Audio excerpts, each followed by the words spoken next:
Aprenda a fazer repelente natural utilizando a casca de laranja ou limão. Principalmente nas estações mais quentes, os pernilongos invadem nossas casas e atormentam a pele e saúde das nossas crianças, além de acabar com uma boa noite de sono com aqueles zumbidos terríveis em nossa orelha. Vale lembrar que os perigos dos pernilongos vão além das reações alérgicas, mas também a transmissão de doenças como a dengue. Os repelentes químicos podem causar alergias e problemas respiratórios, especialmente nas crianças. Mas isso não significa que não há solução. Utilizando somente o aparelho elétrico daquele repelente de tomada, você pode espantar os mosquitos e, de quebra, deixar a casa levemente perfumada com a segurança de que o ar continua limpo e sem riscos para você e sua família. Repelente natural laranja. Como preparar o repelente natural da casca da laranja ou do limão? Descasque a laranja, tangerina ou limão. Recorte a casca para que caiba dentro do aparelho elétrico.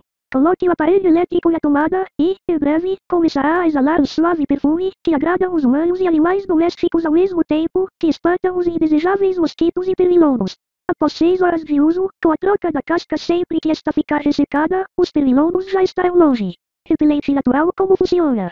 A casca da laranja, limão ou tangerina possui ácido cítrico, odor desagradável para os insetos.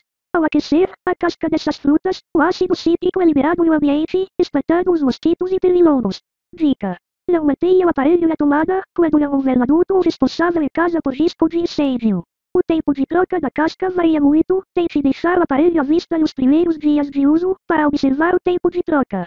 Mantendo o aparelho ligado durante o dia no quarto das crianças e adultos, e fechando portas e janelas no fim da tarde, para evitar a entrada dos insetos, não será necessário manter o aparelho ligado durante a noite, garantindo um sono tranquilo e com segurança para sua família.